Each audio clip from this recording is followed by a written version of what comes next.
Hydrogen is the universe's most abundant element. It's everywhere, it's in anything.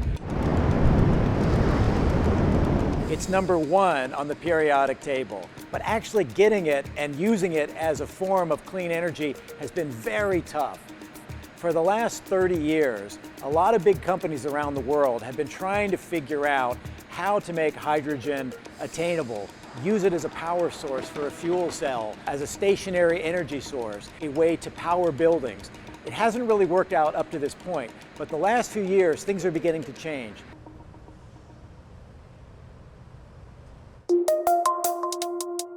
Excitement is building up specifically around green hydrogen.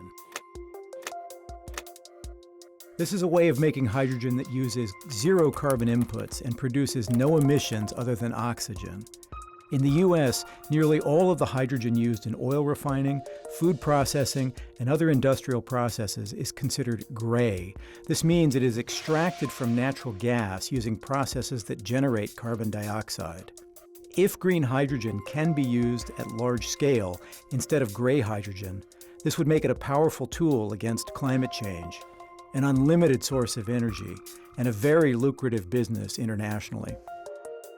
We're in Rochester, New York at Plug Power, which wants to be one of the leaders in this new emerging technology, manufacturing both fuel cells, which can power a vehicle or generate electricity on a stationary system, and also making electrolyzers, devices that take water and electricity and make hydrogen to power those fuel cells. And we're speaking with Dan O'Connell here at the Gigafactory that Plug runs. And tell me a little bit about what we're looking at here. This is an electrolyzer, and what does the electrolyzer do exactly? How does this work? This is an electrolyzer, and this is a 1 megawatt unit. And what this means is we can put a megawatt of power into it and make 420 kilograms of hydrogen. What we do is we put electricity in, we put purified water in, the catalyst inside splits apart the hydrogen and oxygen and water, and we capture that hydrogen and use it to fuel vehicles. Depending upon the capacity of the hydrogen on board storage inside the vehicle, but they usually use around 20 kilograms, so you could probably fill about 20 vehicles off of 1 megawatt electrolyzer, or you could think of it as like 400 standard sedan vehicles. Next to you, we have the fuel cell stack. What is this doing? Yeah, you can think about the electrolyzer splitting the water into hydrogen and oxygen, and requiring power. Here we want to take that hydrogen and turn it back into water by combining it with oxygen and thereby generating electricity and use that electricity to do some work for us. Plug Power's technology supplies hydrogen for a number of applications, including as a fuel for stationary energy generation and fuel for trucks. But the company's primary market is material handling in the form of hydrogen-powered forklifts. Plug Power says about 65,000 forklifts are being powered by their hydrogen at large companies such as Amazon, Walmart, and Home Depot. So a forklift driver will drive up to a pump, just like you do today, make a couple of connections, and once those connections are made, you'll be able to put a kilogram of hydrogen on board the forklift and be able to run for 8 hours. And the hydrogen's coming out in what form? Is it liquid? Is it gas? No, it comes out as gas at 350 bar or 5,000 psi. We take the water off, and when we get all the data off, every time it refuels, we monitor everything going on with that stack inside of that fuel cell unit to be able to determine what's going on. We can predict life, we can predict component failures, so it's really a wealth of data that we get every single time it refills. When did the transition really happen where you started to see hydrogen fuel cell powered forklifts replace other types of technologies? Yeah, about 8 or 9 years ago, we started a small fleet at Amazon, and we had half of them with batteries and half of them with fuel cells.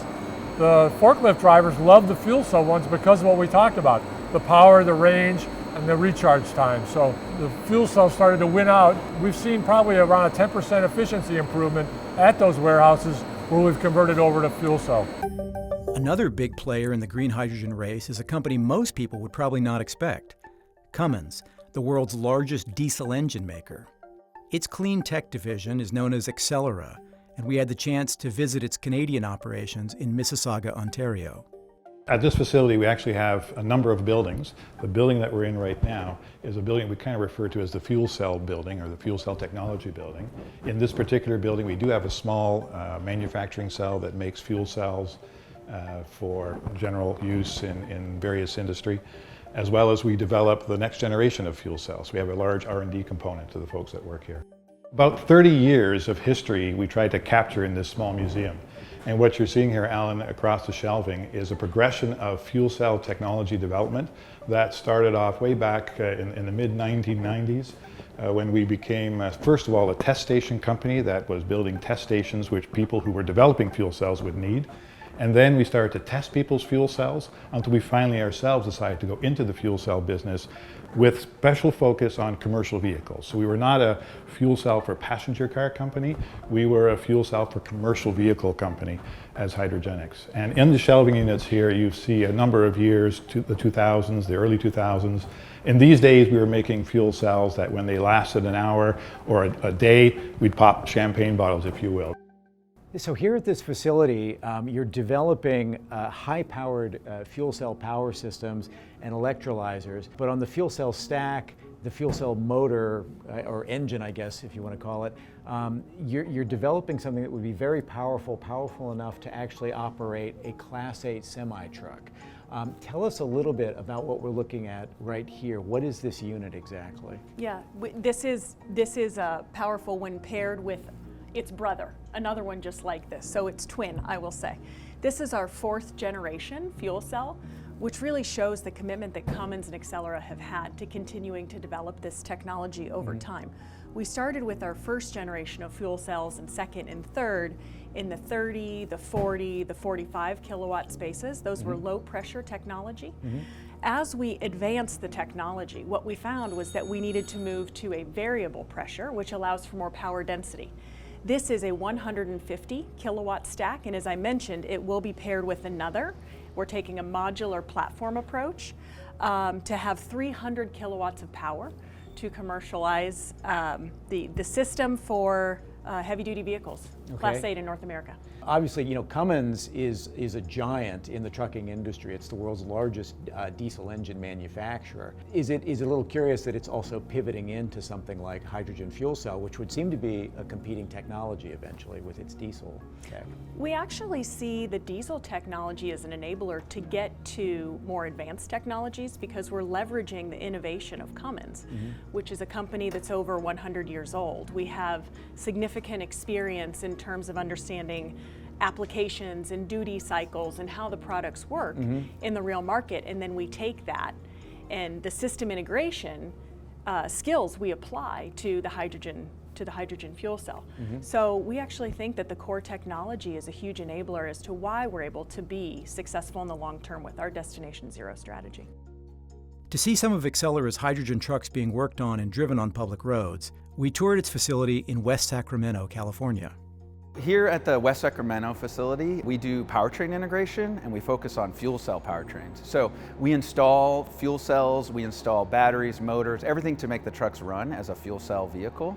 And then we do testing out of this facility and we do support for service and validation. So the range we're hoping to get, it varies by application, but when we look at long-haul trucking, for example, we're targeting at least 500 miles, preferably even 600 or 700 miles in the long run, maybe after 2030. But in the near term, we know we can get 450 miles in a trucking application, a Class 8 truck. That's really exciting because there are battery vehicles, Class 8 trucks, that can get around 300 to 400 miles. But when you put the full weight and the full drive cycle that these trucks are going to be put into, they don't get 450 miles, contrary to what some battery electric vehicles might say. And so for those really intense applications, 450 miles is a really big deal for a zero-emission powertrain. In addition to long-distance trucking, Accelera is also involved with hydrogen-powered trains. It already has a number of clean trains running in Europe in a partnership with Alstom. And recently, it helped power the first hydrogen train in North America. This is what we call an FCC, a fuel cell composition. This fuel cell composition also goes in pairs. There are 2 that are mounted to the roof of passenger trains. Okay. And Accelera is actually powering the world's first hydrogen-fueled commercial passenger train in operation in Germany. In Germany. We've already delivered over 40 trains. We have another 10 that are being delivered later this year, and then several next year as well. So our European fleet will actually be very substantial in size. Right. Just this summer, here in Canada, up in Quebec, we ran a demonstrator train for 3 months, from June just until the end of September when it concluded, from Quebec up to Charlevoix. And it was the first North American passenger train powered by hydrogen fuel. And the reason we wanted to do this demonstration project, which is also in partnership with our key customer in Europe, Alstom Trains, is to show the marketability and the capability of hydrogen propulsion technology across different environments and different duty cycles. And one of the things that made that demonstrator project really unique was that it encompassed the whole end-to-end hydrogen ecosystem. The hydrogen that was powering that train was created by an electrolyzer purchased by another one of our partners, Harnois Energies. Accelera was able to provide the electrolyzer, which generated the hydrogen, which then powered the hydrogen fuel cell train. The train we brought to Quebec is one of the test trains that we had for the testing campaign for the first generation, because we wanted to make sure we actually demonstrate its operability here in North America. The feedback has been great, and frankly, passengers, but also we've had a lot of delegations, international delegations coming, having interest in the train. Governor of Massachusetts and Vermont and Maine came to actually tour the train, and everyone realizes that first, it's real, it actually carries passengers, it's smooth, it's very quiet, it's an enjoyable ride. So we've had tremendous feedback.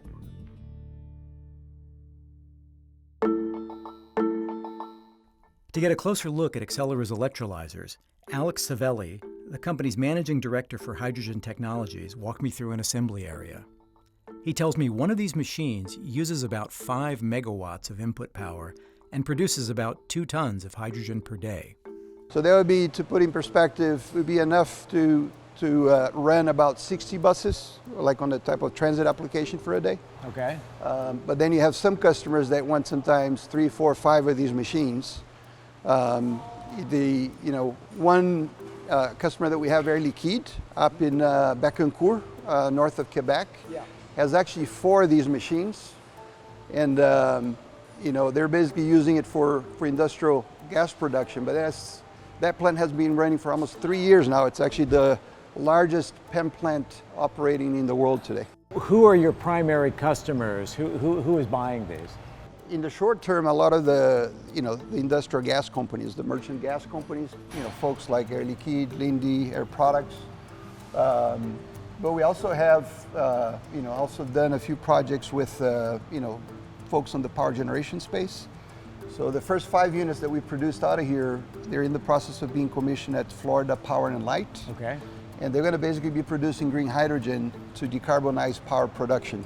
So they're going to blend some of this hydrogen in a combined cycle turbine that today uses natural gas. They'll start blending hydrogen to decarbonize, electricity production.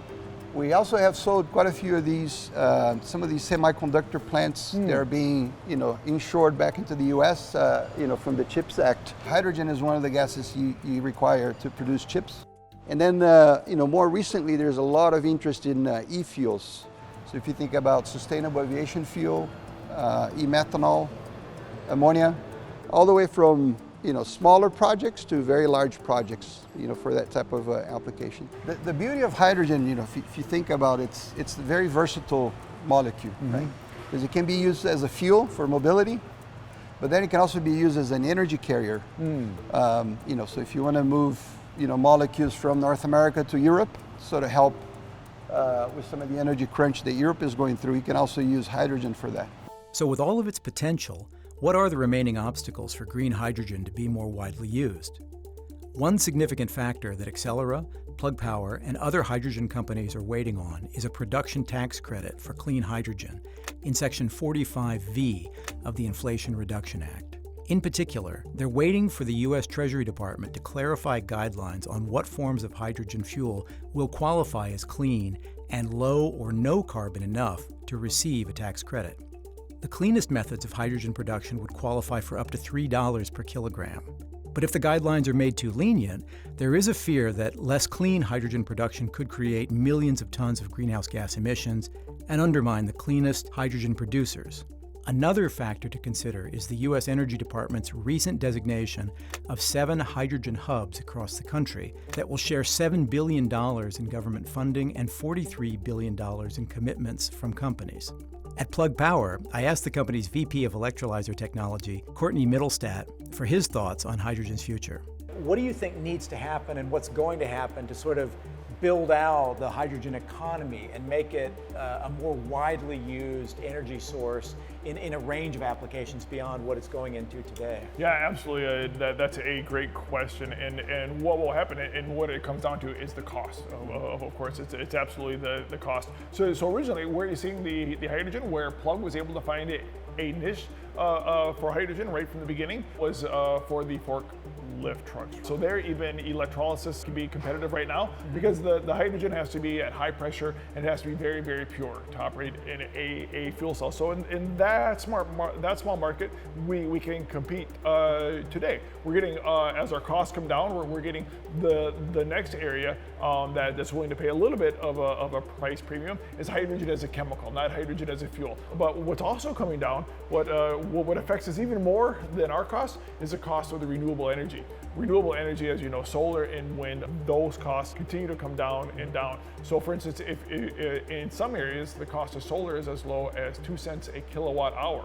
Now it takes 50 kilowatt hours to make 1 kilogram of hydrogen. Okay. And 1 kilogram of hydrogen is about the equivalent of a gallon of gasoline. So again, you get that green solar hydrogen for 2 cents a kilowatt hour, and you use 50 kilowatt hours to make a kilogram of hydrogen. So you can see how quite quickly we can get under $2 for the cost of a kilogram of hydrogen. The Department of Energy has a goal to get all the way down to $1. Right. And at $1, we are competitive in so many areas, and that's why you see the enthusiasm for hydrogen so high now. Certainly one of the challenges is understanding the adoption curve, understanding the demand and how fast that will grow. And I think the factors that are affecting that adoption are price of hydrogen and infrastructure, so availability. So the customers aren't going to say order 1,000 trucks if they don't have a fueling station for 1,000 trucks, right? So infrastructure is one of the main challenges. The other is cost. Right now, the material to make fuel cells and the other parts of the fuel cell electric vehicle are still a little bit expensive, and so there's a cost premium over a diesel and even over a battery electric. But that cost is coming down, and that's partly what we're trying to do, is get that cost down. And so when the cost comes down and the infrastructure is available, then the TCO, we call it, the total cost of ownership for our customers, will make sense, and they'll be able to basically replace their whole fleets with fuel cell electric trucks. There are still a number of things that need to happen to make that a reality in North America. On the infrastructure side, the production of hydrogen, for example, is high on the agenda across US and Canada, but investments have to be made to really produce hydrogen. Green hydrogen is better, obviously. It's coming from renewable electricity. And then there's discussions that have to happen around distribution of hydrogen, the network and stuff like that. And then the incentivization of that kind of initiatives against keeping kind of the old diesel trains. We have in North America 27,000 diesel locomotives, and the territory is pretty much not electrified. 1% of the tracks are actually covered by catenaries, and that's to be compared to 60% in Europe. So there's a huge fleet which needs to be replaced at some point, and there's a very low electrification rate. So in essence, that could be really a perfect match to trains like that, which are basically running without catenary at zero emission. But there's a lot of things that need to happen, and some states are moving faster than others, but definitely something that we're watching, and we want to mature the technology and make it fit for the conditions that we have in North America. The long distances, the big freight trains, for example, require a specific design that we're still maturing. Clearly, there's still a lot more that needs to happen before green hydrogen is as present in our lives as gasoline or batteries. As other large economies such as Japan and Australia set their strategies for competing in the hydrogen space, the U.S. will have to make sure it can ensure its role as a major player. And the decisions it makes now, particularly around how to define clean hydrogen, could determine future jobs, pollution levels, profits, and whether or not America will hit its net zero emissions targets by 2050.